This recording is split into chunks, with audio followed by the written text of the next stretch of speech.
The Samsung Galaxy S25 Ultra takes AI on phones to the next level with the ability to perform actions across multiple apps at once. It also delivers a superior camera experience along with crisp HDR video plus fantastic Snapdragon 8 Elite performance and super long battery life.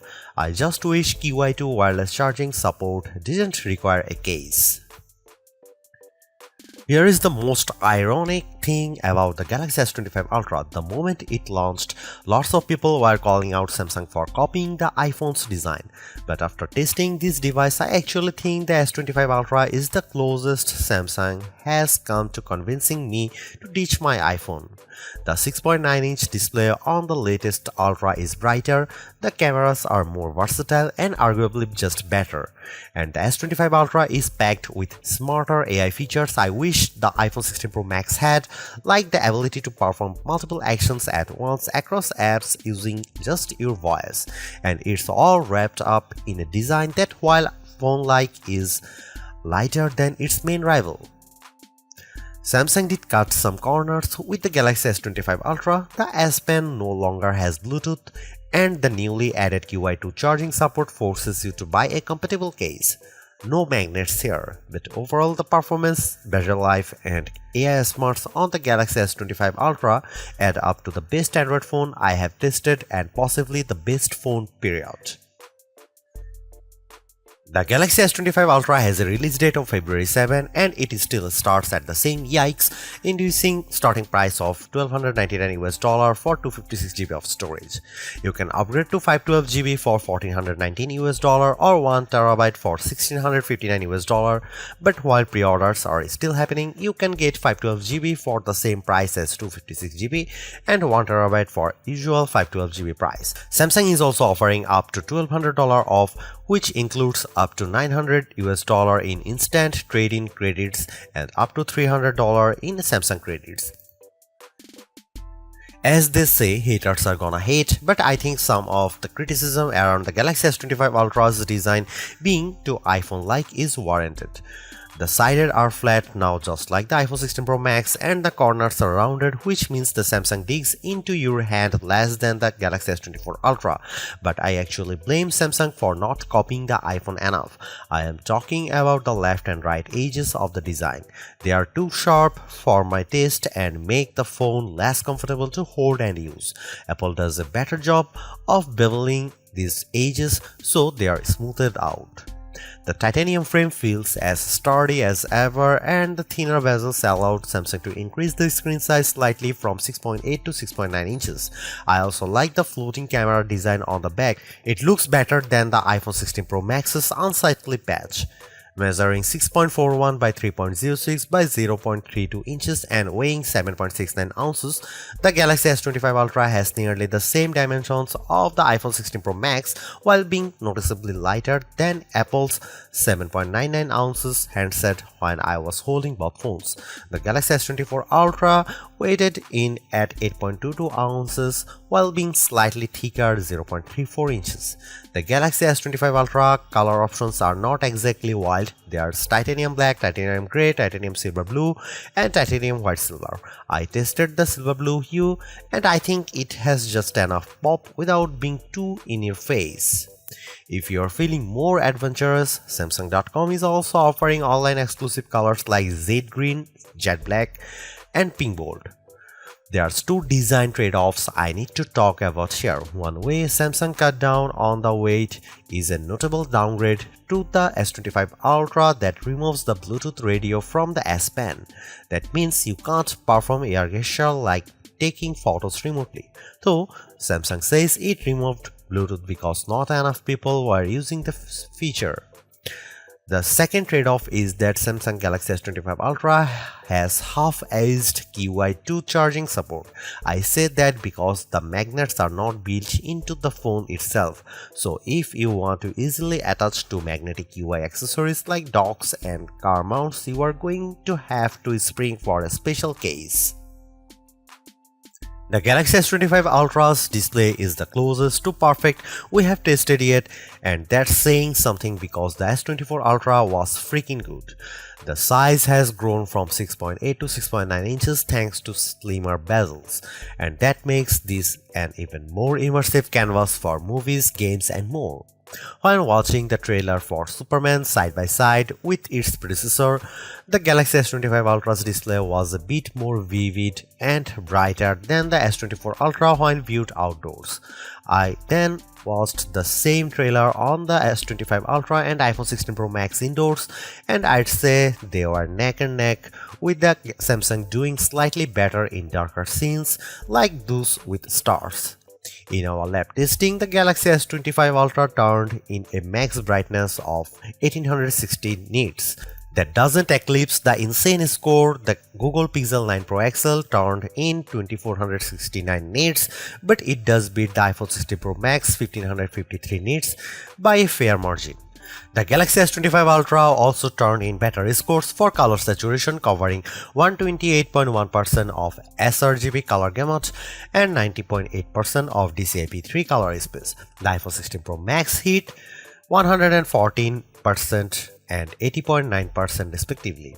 Samsung even won out in terms of color accuracy with a Delta E score of 0.24, Apple's flagship scored 0.26. You can get even richer color if you set the Samsung display to vivid mode.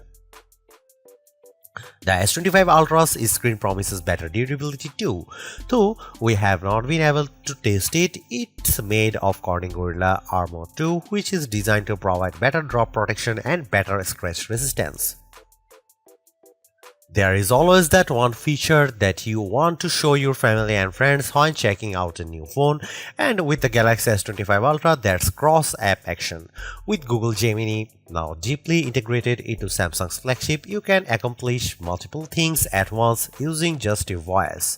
For example, I pressed the side button on the S25 Ultra and said look up the date and time of the Oscars, and I added it to my calendar and then text it to Mike. The phone then looked up the info and I could see it connecting to Google Workplace to make the addition to my calendar. It then sent the text to my brother with the relevant info.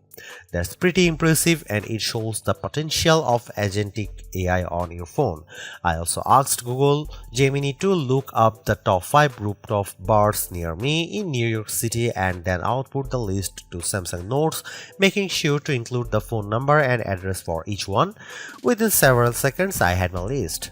Cross-app actions work with Samsung's apps, Google's apps, and third-party apps like WhatsApp and Spotify, and I'd certainly like to see this list expand. Another helpful new AI feature is AI Select, a key part of Samsung's One UI 7 software that can look at the content on your screen and provide contextually relevant suggestions. For example, I could easily turn a portion of a YouTube short video into a GIF with a couple of taps. Note that this feature is different from the popular Circle to Search, which gains new powers with Galaxy S25 Ultra. You still long press the home button to activate Circle to Search, but it can now recognize emails, phone numbers, and URLs on your screen. You just tap and go. Plus, Circle to Search can now recognize sounds or music in things like videos. Personalization is another big theme with Galaxy S25 Ultra and One UI 7, and that comes with two major AI features. The first is Now Brief, which can give you a quick summary to start your day. You will be able to see the latest weather, your upcoming appointments, and the latest news at a glance, as well as suggest a Spotify playlist. The idea is that Now Brief will get smarter over time as it learns more about you via what's called the personal data engine. Think of it as a personalized large language model. The Now Brief can also summarize things like the energy score from your Galaxy Watch, as well as show highlight photos from your day out. I'd like to give Now Brief more time to see if it lives up to its actionable insights promises, but at least during my testing, it was a bit too bare bones. The Now bar is a hand tool that's designed to give you timely info on your lock screen from sports scores and reminders to timers and directions. It's very similar to live activities on the iPhone, and I like how you can easily flip between multiple alert boxes on your home screen which are stacked on top of each other like cards. However, I'd like to see Samsung add more partners such as Uber for seeing your rideshare status at a glance or DoorDash for your delivery updates. The Galaxy S25 Ultra has lots of other AI powers that are worth trying out. With the help of Google Gemini, I can ask about a video I am watching on YouTube and get quick answers to questions. For example, I asked Gemini to summarize the top 25 AI features announced during Unpacked, and the AI analyzed the video and came back with a list. That's pretty amazing.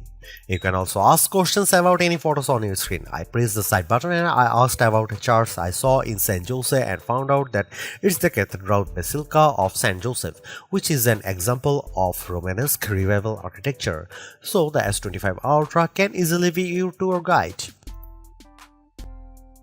The Galaxy S25 Ultra doesn't offer much in the way of camera hardware changes. The key upgrade involves the ultra-wide sensor, which gets a boost from 12 megapixel on the S24 Ultra to 50 megapixel. This means better detail in your shots as well as the promise of sharper macro photos. Otherwise, you get the same 200 megapixel main sensor, 50 megapixel 5x telephoto, 10 megapixel 3x telephoto, and 12 megapixel front shooter found on Samsung's previous Ultra model. Here are some camera samples of Samsung Galaxy S25 Ultra.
The Galaxy S25 Ultra is powered by an overclocked version of the Snapdragon 8 Elite chip along with 12GB of RAM, and it's definitely one of the fastest phones we have tested. I flipped between over a dozen open apps, constantly dipping in and out of Chrome, Spotify, Photos and more, and the S25 Ultra remained silky smooth under pressure. The S25 Ultra is also a gaming beast. I enjoyed rock-solid frame rates when playing Diablo Immortal, even with over a dozen enemies on screen. When I unleashed my undead minions on some overgrown spiders while also brandishing my treasure, the gameplay remained fluid. The S25 Ultra beat the iPhone 16 Pro Max in some key benchmarks, but not at all. On Geekbench, which tests a phone's CPU, the S25 Ultra turned in a higher multi-core score but lower single-core score. But when it came to graphic performance, the S25 Ultra blew away the iPhone with a much higher frame rate in 3D Mark Solar Bay Unlimited test. If you are transcoding video too, the Samsung was a good 30 seconds behind Apple in our Adobe Premiere Rush test. It's not quite the longest lasting phone we have tested, but the Galaxy S25 Ultra certainly earns a spot on our best phone battery life test. On our battery test, which involves continuous web surfing over 5G at 150 nits of screen brightness, the S25 Ultra's 5000 mAh battery lasted an epic 17 hours and 14 minutes. That's about 30 minutes better than the Galaxy S24 Ultra, but about 20 minutes behind the iPhone 16 Pro Max. However, we enabled the lower power 60Hz screen mode on the S25 Ultra. This handset lasted an even longer 18 hour 35 minutes. The OnePlus 13 is the champ among current flagship as it endured for 19 hours and 45 minutes in auto mode with its 6000 mAh battery. In terms of charging speed, the S25 Ultra remains at 45 watt, which is faster than the iPhone's 30 watt speed but slower than the 80 watt supported by the OnePlus 13. A drained S25 Ultra reached 71% after 30 minutes of charging compared to 55% of the iPhone 16 Pro Max and 92% for the OnePlus. Sure, the Galaxy S25 Ultra is an iterative update, but Samsung has made big improvements where it matters most, including introducing AI features that will save you time and make your life easier. The ability to perform actions across multiple apps at once using your voice has the potential to change how we interact with our phones forever. But it's clear that Samsung needs to add more partners both for this AI agent feature and for things like Now Bar. I am less impressed with the Now Brief, and I wish Samsung had included QI2 magnets in the phone itself so you didn't have to buy a case to connect to magnetic accessories. But overall, I really like the Galaxy S25 Ultra. Its AI smarts, vivid display, mostly top-notch cameras, super smooth performance, and long battery life add up to a very impressive flagship, so impressive that I am tempted to switch to Android myself. Thanks for watching, see you in the next one.